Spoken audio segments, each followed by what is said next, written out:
सूरत अल-बकरा आयत 4 में ईमानी उमूर जिनका इदराक ज़ाहरी हवास से नहीं हो सकता, मसलन अल्लाह ताला की ज़ात, मलाइका और वही वगैरह के मुतल्लिक युमिनूना बिल गैब के अल्फाज आए हैं। लेकिन अगले जहान की ज़िंदगी के मुतल्लिक सूरत अन-नमल आयत 4 और सूरत लुक़मान आयत 5 में हुम बिल आखिरत हुम यूक़िनून के अल्फाज आते हैं। ठीक है।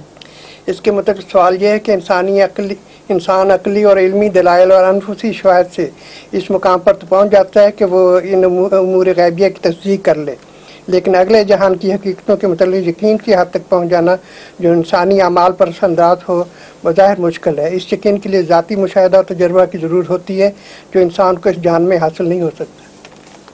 बड़ा आपने गाड़ी पे चढ़ के सवाल किया है बेदरफ्तारी से। पहले वो समझा तो दें जिनको आप मेरा जवाब सुनवाना चाहते हैं, पहले अपना सवाल तो समझा दें उनको आराम से घबराए बगैर। हाँ। सवाल ये है कि ईमान बिल गैब जो अमूर हैं वो तो इल्मी लिहाज से भी समझे जा सकते हैं, लेकिन ईमान बिल गैब हाँ किससे समझे जा सकते हैं? इल्मी और अकली और अनफुसी शवाहिद से किससे समझे जा सकते हैं? मतलब खुदा की ज़ात के मुतल्लिक इंसान जब गैब कहते हैं तो इसका मतलब वो आपकी पहुंच से बाहर है, लेकिन दलाइल तो है ना कि वो है पहुंच से बाहर। वो गैब का वो हिस्सा गैब नहीं है, वो हाजिर है। खुदा ताला सिर्फ गैब तो नहीं है, हाजिर भी है। हाजिर है तो जो हाजिर का हिस्सा है वो बता देता है कि वो तो यकीनी तौर पर पता चल जाता है शवाहिद से। जो गैब का हिस्सा है वो जब तक खुदा इत्तला न दे किसी को नहीं मिलता। वो तो इल्हामी बात होगी आगे। हाँ। लेकिन इब्तदाई तौर पर खुदा की ज़ात बिल्कुल नहीं, गैब को तो आप हासिल कर ही नहीं सकते, किसी इल्मी जरिए से गैब को नहीं हासिल कर सकते। उसको हासिल करते हैं जो जिसके शवाहिद हाजिर में मौजूद हैं, और उस पर अनफुसिकुम का जिक्र है और आफाक का जिक्र है कि जब तुम आफाक को देखोगे और गौर करोगे और अनफुस पर गौर करोगे तो वहाँ खुदा की हस्ती के गैब की नहीं बल्कि उसके हाजिर वजूद के शवाहिद तुम्हें मिलेंगे।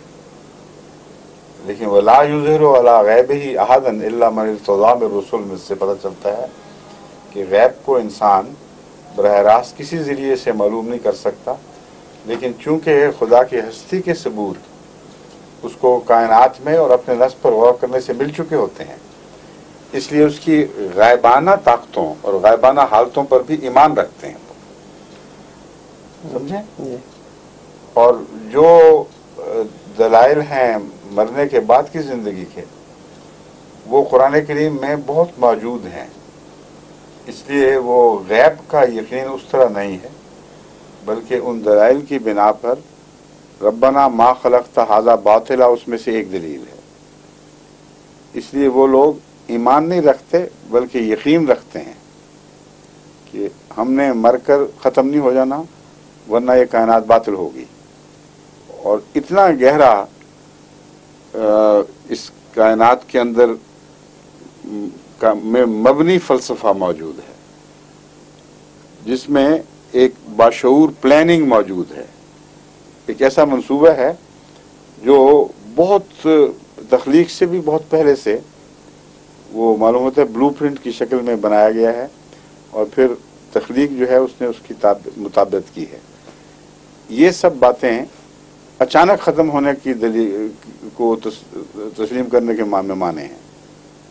इसलिए ये जो चीज़ें हैं ये इसके मुतालिक कुरान करीम ने आखिरत के यकीन के मुतालिक यूँ जिक्र फरमाया है कि अल्लज़ीना उलिल अलबाब अल्लज़ीना यज़कुरूनल्लाह क़ियामन व क़ुऊदन व अला जुनूबिहिम व यतफ़क्करून फ़ी ख़ल्क़िस समावाति वल अर्द। यहाँ गैब की बहस नहीं हो रही।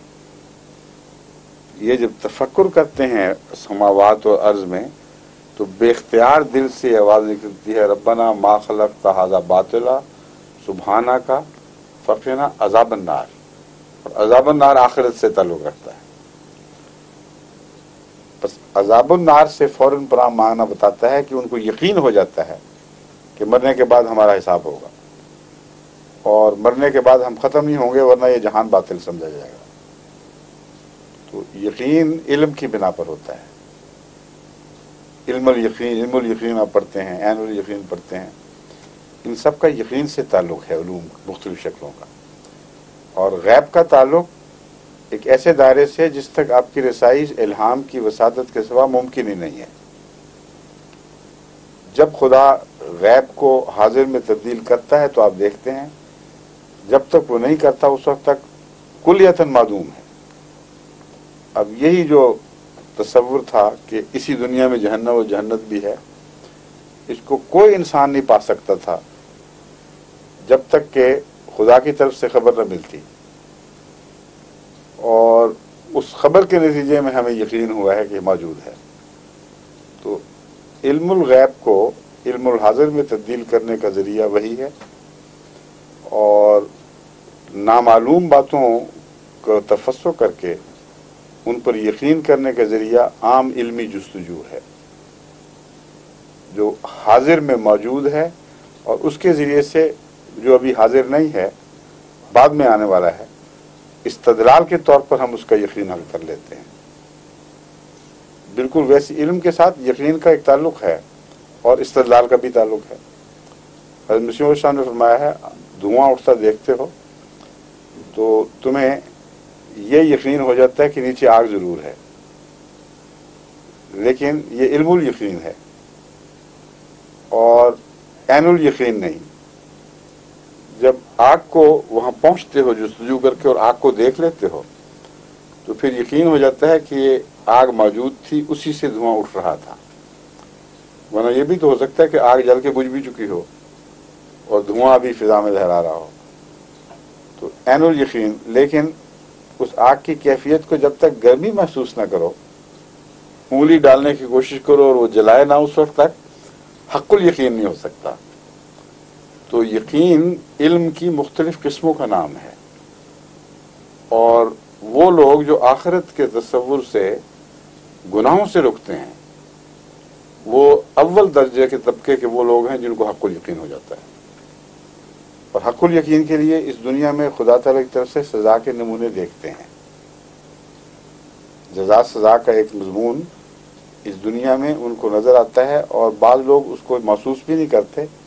بعض لوگوں کو اللہ تعالیٰ یہ حص دے دیتا ہے کہ اپنے سے روزمرہ کے واقعات میں کبھی کوئی کوتاہی ہو تو اتنا قطعی خدا تعالیٰ کی طرف سے جزا کا ثبوت ملتا ہے، یا نیکی ہو تو اس کے بدلے میں جزا کا اور بدی کی صورت میں سزا کا، کہ وہ لوگ جو ان شواہد سے گزرتے ہیں ان کو قیامت پر حق الیقین ہو جاتا ہے، اور یہ یقین ان کو گناہوں سے باز رکھتا ہے. سمجھیں؟